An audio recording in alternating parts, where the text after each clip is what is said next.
నమస్కారం, welcome to Suman TV. నేను గీతాంజలి. వైశాఖ మాసం బహుళ అమావాస్య అండి. ప్రత్యేకంగా అమావాస్య 26, 27 ఇది అందరికీ ఉన్నటువంటి సందేహం. అలాగే ఈ అమావాస్య ఎంతో విశేషం. ఎవరికో తెలుసా? పిల్లలకి కొన్ని దోషాలు ఉన్నాయని చెప్తారు. ప్రధానంగా బాలారిష్ట దోషాలు కావచ్చు, అలాగే కొంతమందికి కాలసర్ప దోషం ఉందని చెప్తుంటారు. అలాంటి వారికి కానీ జీవితంలో ఏవో ఒక ఇబ్బందులు లేకపోతే ఏదో ఒక చిన్న చిన్న సమస్యలు వస్తూనే ఉంటాయి, గందరగోళ పరిస్థితుల్లో ఉంటాం. అలాంటి వాళ్ళకి ఈ అమావాస్య ఎంతో విశేషం అని కూడా చెప్తారండి. ఎటువంటి పరిహారాలు చేసుకోవాలి అసలు ఈ అమావాస్యకి?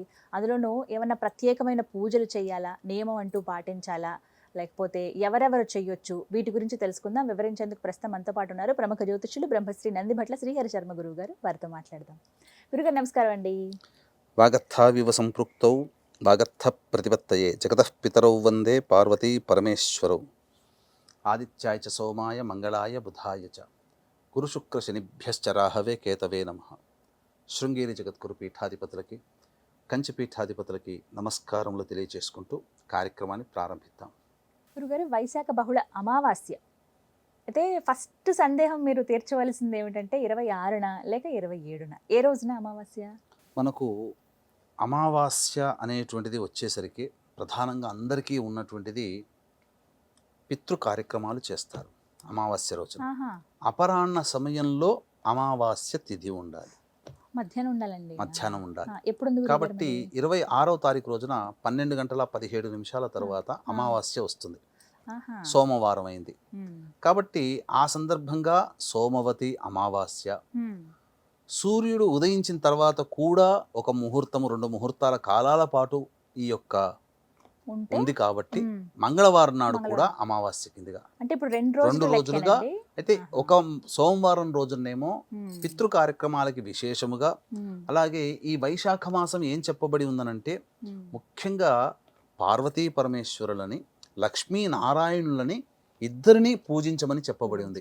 కాబట్టి సోమవారము అమావాస్య ఉన్నటువంటి రోజున ఈ ఇద్దరిని పూజించే విధానం కూడా సోమవారం చేసుకోవచ్చు. కొన్ని కార్యక్రమాలకి ఈ భౌమ అమావాస్య విశేషం, ఇది కూడా విశేషం, ఇది కూడా ఆచరించవచ్చమ్మా. ఈ విధంగా చేయొచ్చు. అసలు ఏమిటండి ప్రత్యేకం? అంటే మనకు అమావాస్య అనగానే మొట్టమొదటి చెప్పినటువంటిదమ్మా, ఆ రోజున భరణి నక్షత్రం ఉంది, కృత్తికా నక్షత్రం కూడా 2 ఉన్నాయి. కాబట్టి భరణి నక్షత్రానికి అధిపతి యముడు. కాబట్టి ఎవరైతే తమ యొక్క కుటుంబంలో, వంశంలో నరక బాధను అనుభవిస్తున్నటువంటి వాళ్ళు ఎవరైతే ఉంటారో, ఎందుకంటే కలియుగంలో పుట్టిపోయారంటే అందరూ నరకాన్ని పోవాల్సిందే ఖచ్చితం. ఎందుకంటే పాపాత్ములమే మనం అందరం కూడా, నరక స్పర్శ ఖచ్చితంగా మనకు ఉంటుంది. కాబట్టి విధిగా అమావాస్య రోజున ప్రతి వాళ్ళు కూడా వీక్షించేటువంటి ప్రేక్షకుల్లో ఉన్న వాళ్ళందరూ కూడా గమనించుకోండి. ఈ రోజున మనకు 5 వేళ్ళు నోట్లో పోతున్నాయంటే మన గొప్పతనము కాదు, మన తెలివితేటలు కావు, పెద్దవాళ్ళు ఆచరించి చేసిన దానము పుణ్యాల వల్ల మనము ఈ రోజున ఆనందంగా జీవిస్తున్నాం. కాబట్టి చక్కగా పెద్దవాళ్ళకి పితృ కార్యక్రమాలు చేయాలమ్మా. ఆ రోజున భరణి నక్షత్రం ఉంటుంది కాబట్టి తర్పణాది కార్యక్రమాలు, పిండ ప్రదానం చేస్తే మంచిది అమావాస్య రోజున. కానీ చాలామందికి అవకాశం ఉండదు కాబట్టి కనీసము తర్పణాలు, నువ్వుల నీళ్లతో తర్పణాలు వదలాలి. బ్రాహ్మణుడికి స్వయం పాక దానం ఇవ్వాలి. తర్పణాలు కూడా వదలలేని స్థితిలో ఉన్నటువంటి వాళ్ళు కనీసము అన్నదానం, తండ్రి పేరు మీదో, తల్లి పేరు మీదో, లేదా సోదరులు ఎవరు గతిస్తే వాళ్ళ పేరు మీద కనీసము అన్నదానం జరిపించి బ్రాహ్మణుడికి స్వయం పాక దానం చేయాలి. ఇవి కూడా చేయలేనటువంటి వాళ్ళు కనీసం ఇంట్లో పనస చెట్టు ఉంటుంది కదమ్మా, ఈ పనస చెట్టుకి నువ్వులు నీళ్లు కలిపినటువంటిది, ఆ పనస చెట్టు మొదట్లో ఒక గ్లాసు, ఒక చెంబు నీళ్లు వదిలేసేసి పనస చెట్టుని ఆలింగనం చేసుకుని పితృదేవతలని స్మరించుకోవాలి. ఒకవేళ లేని వాళ్ళండి, ఆ పనస చెట్టు అది ఉంటుంది. కనీసము తర్పణాది కార్యక్రమాలు దక్షిణం వైపుకైనా తిరిగి ఎవరికైనా అన్నదానం చేస్తే చాలమ్మా ఆ రోజున. కనీసం అన్నదానం అయినా చేయాలి పెద్దల పేరు మీద. ఇక తరువాత ప్రదోషకాల సమయంలో అమావాస్య కూడా ఉంటుంది కాబట్టి అది సోమవారం కూడా అయింది. కాబట్టి ఎందుకు ఈ సోమవతి అమావాస్య ప్రసిద్ధి కాంచింది ఎందుకంటే ఇది శివపురాణాంతర్గతంగా ఉంది. క్లుప్తముగా ఒక చిన్న కథ తెలియజేస్తాను. భర్త మాట పెడచెవన పెట్టినటువంటి అమ్మవారు తండ్రి నిర్వహిస్తున్నటువంటి దక్ష యజ్ఞానికి వెళ్ళింది. అక్కడ అవమానాలు పాలై భర్తకి ముఖం చూపించలేక తనకి తాను ఆత్మాహుతి చేసుకుంది. సతీ మరణించిందని చెప్పినటువంటి విషయాన్ని తెలుసుకున్నటువంటి ఈశ్వరుడు ఆగ్రహోద్రగ్గుడై విలయతాండవం చేస్తూ తన జటాజూటము నుంచి వీరభద్రుని సృష్టించాడు. ఆ సృష్టించబడినటువంటి కార్యక్రమ విధానమే దక్షయజ్ఞ సంహారము అని అర్థం. కాబట్టి ఆ దక్షయజ్ఞానికి పంపించి ఆ దక్షయజ్ఞాన్ని పూర్తిగా నాశనం చేయమని, ఎవరైతే పాల్గొనాలో వాళ్ళందరికీ కూడాను దండించమని చెప్పి వీరభద్రుణ్ణి సైనికులతో సహా ప్రమద గణాలతో సహా పంపిస్తాడు. దక్షయజ్ఞాన్ని ధ్వంసం చేయడం, దక్షుణ్ణి సంహరించడం అన్నీ జరిగిపోతాయి. వీరభద్రుడు చివరికి ఆ సూర్యచంద్రుని కూడా ఇబ్బంది పెడతాడు. అందుకనే సూర్యచంద్రుని ఆ కరావలంతో కొడితే ఆ సూర్యుడి యొక్క దంతములు పోతాయి. అందుకనే లుప్త దంతాయై నమః అనే సూర్య అష్టోత్తరంలో నామం ఉంటుంది. అందుకనే ఆయనకి బాగా ఉడికించి మెత్తబడినటువంటి ఈ గోధుమ పాయసాన్ని మాత్రమే పెడతారు. తినలేడు ఆయన, నమలలేడని. ఇక్కడ చంద్రుడికి ఏమైపోయింది, ఒళ్ళంతా బాగా దేహశుద్ధి చేసేశాడు, రక్త వ్రణములైపోయాయి. ఈ బాధలు తట్టుకోలేక పరమేశ్వరుని దగ్గరికి పరుగున వెళ్ళి, స్వామి నన్ను రక్షించు, నీ కుమారుడు అయినటువంటి వీరభద్రుడు నన్ను ఇబ్బంది పెడుతున్నాడు, నాకు మళ్ళీ పూర్వ దేహాన్ని నాకు కలగచెయ్యనంటే ఎంతైనా పరమేశ్వరుడికి తోడల్లుడు. పెద్దమ్మాయిని ఈశ్వరుడు చేసుకుంటాడు, మిగిలిన 27 కుమార్తెల్ని చంద్రుడు చేసుకుంటాడు. కాబట్టి తోడల్లుడు అనేటువంటి ఒక అభిమానంతో వచ్చే అమావాస్య రోజున భక్తిపూర్వకంగా నన్ను అర్చించు, నీకు ఏ రకమైనటువంటి ఇప్పుడు పడుతున్నటువంటి బాధలన్నీ తొలగిపోతాయంటే అమావాస్య కోసం వేచి చూసి అప్పుడు ఆ యొక్క పరమేశ్వరుణ్ణి అర్చించాడు, అభిషేకం చేశాడు చంద్రుడు.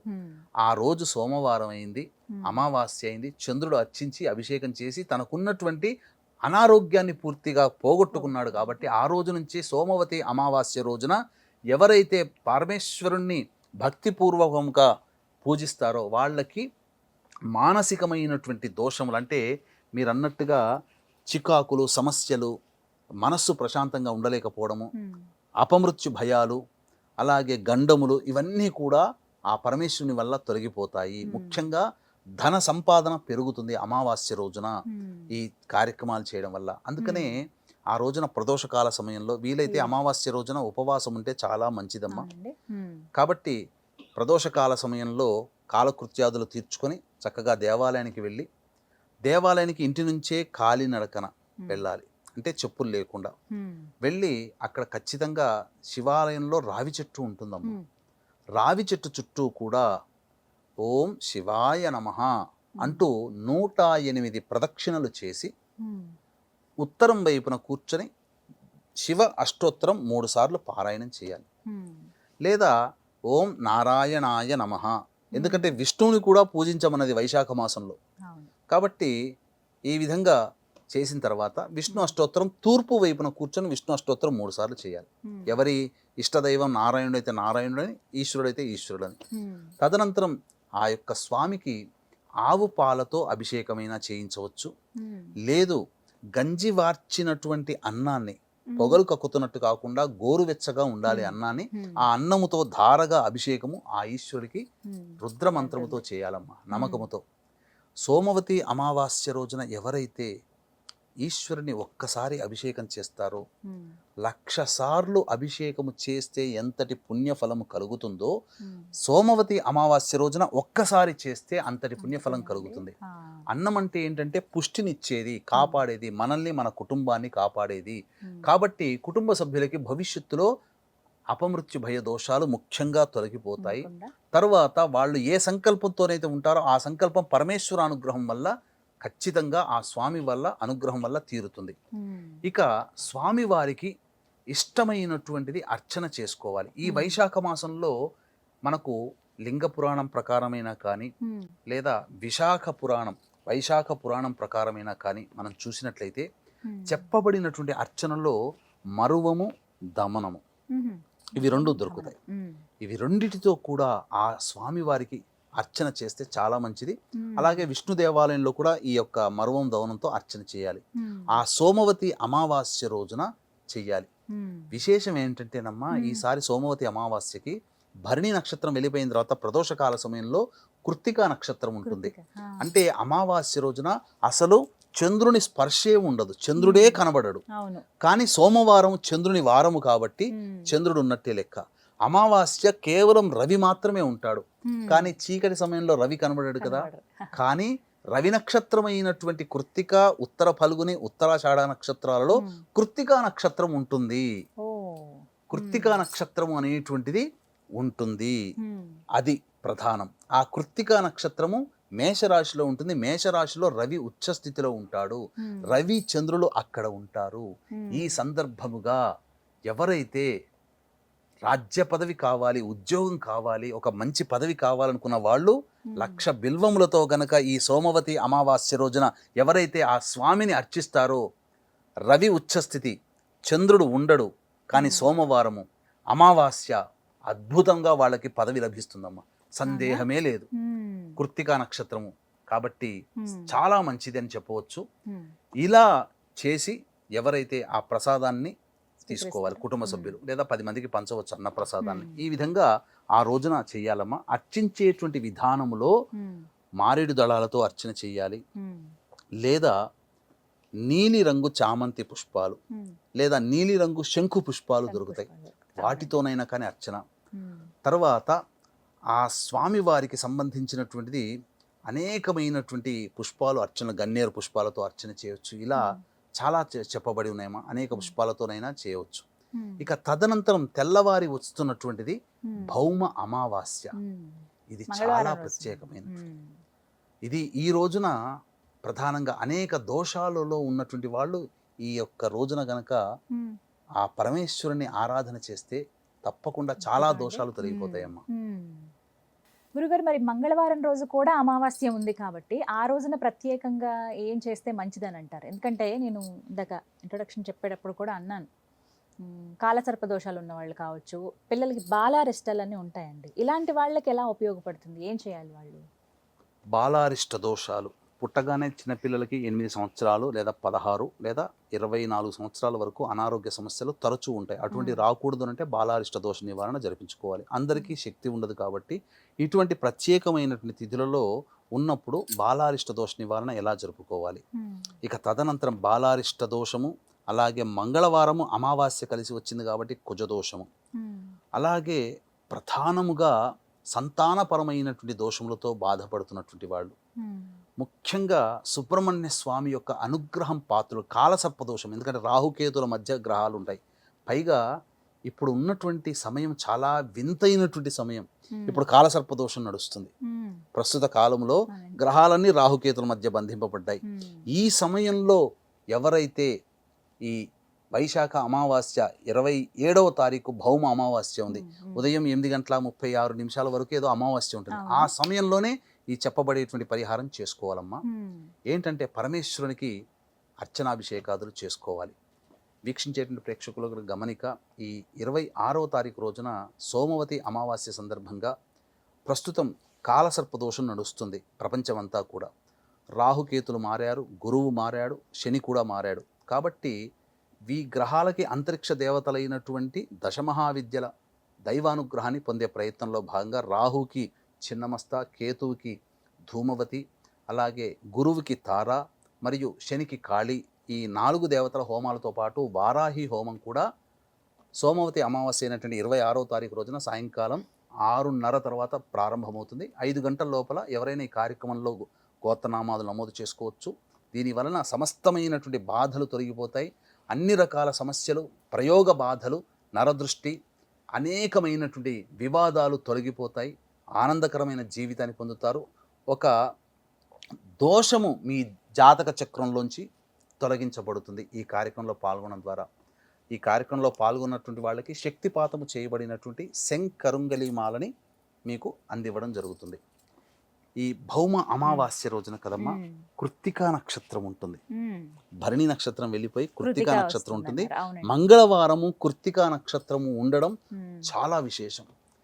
ఈ రోజున సుబ్రహ్మణ్య స్వామికి ఆవు పాలు, ఆవు నెయ్యి, తేనె, ఈ 3 పదార్థాలతో అభిషేకము జరిపించినట్లయితే తప్పకుండా కుజదోషం నివారణ జరుగుతుంది. అలాగే పరమేశ్వరుడికి కూడా ఆవ నూనెతో అభిషేకము జరిపించినట్లయితే కాలసర్పదోషము, కాలభైరవుడికి కూడా ఈ భౌమ అమావాస్య రోజున కాలభైరుడికి ఆవ నూనెతో అభిషేకం జరిపించినట్లయితే తప్పకుండా ఆ కాలసర్పదోషం ప్రభావం తొలగిపోతుంది. ఇక ముఖ్యంగా చాలామంది చర్మ సంబంధమైనటువంటి దోషములతో బాధపడుతుంటుంటారు. సుబ్రహ్మణ్య స్వామికి పైన చెప్పినటువంటి ఆవు పాలు, ఆవు నెయ్యి, తేనెతో అభిషేకం జరిపించిన తర్వాత గళ్ళ ఉప్పు, మిరియాలు, చక్కెర ఈ 3 కచాపిచ్చిగా దంచి 1 టీ స్పూను ఆ దేవాలయం ధ్వజస్తంభం దగ్గర పెట్టిరండి. ఈ విధంగా మొదలుపెట్టి 12 మంగళవారాలు చేస్తే చర్మ సంబంధమైన దోషములన్నీ కూడాను, రోగములన్నీ కూడాను తొలగిపోతాయి. అంటే మంచి వైద్యుడు కానీ, మంచి మందు కానీ లభించి ఆ విధంగా నయమవుతుంది. ఏదో సినిమాలో చూపించినట్టు ఇలా అనగానే పోదు. ఇక తరువాత ఈ సంతానం కోసం ఇబ్బంది పడేటువంటి వాళ్ళు కూడా చక్కగా ఈ భౌమ అమావాస్య రోజు నుంచి ప్రారంభించి 12 మంగళవారాలు చేసి చలివిడి నైవేద్యంగా పెట్టాలి. ఆవు పాలు, ఆవు నెయ్యి, తేనెతో అభిషేకం జరిపించి. కాలసర్పదోషంలో ఉన్నటువంటి వాళ్ళు, ముఖ్యంగా గండ దోషంలో ఉన్నటువంటి వాళ్ళు ఆవ నూనెని ఇనుప ప్రమిదలో కానీ లేదా మట్టి ప్రమిదలో కానీ వేసి ఆ యొక్క తన యొక్క ఛాయ అంటే నీడని ఆ యొక్క తన ముఖాన్ని ఆవ నూనెలో చూసుకొని దేవాలయంలో ధ్వజస్తంభం దగ్గర వెలిగించి రండి. ముఖ్యంగా ఈ భౌమ అమావాస్య రోజున అమ్మవారికి పసుపు కుంకుమ నీటితో అభిషేకము జరిపిస్తే సకలమైనటువంటి కర్మదోషాలు తొలగిపోతాయి. భౌమ అమావాస్య శక్తికి ప్రతీక కాబట్టి అసలైనటువంటి పసుపు నీటితో కానీ ఈ సంబంధించినటువంటి కుంకుమ నీటితో కానీ అమ్మవారికి అభిషేకం జరిపించండి. ఈశ్వరుడికి భస్మము కలిపినటువంటి నీటితో అభిషేకం జరిపించాలి.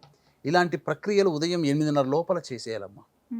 చేసేస్తే తప్పకుండా చాలా దోషాలు తొలగిపోతాయి. ఇటువంటి భౌమ అమావాస్య కృత్తికా నక్షత్రంతో ఉన్నటువంటి భౌమ అమావాస్య మనకు మళ్ళీ దొరకదు.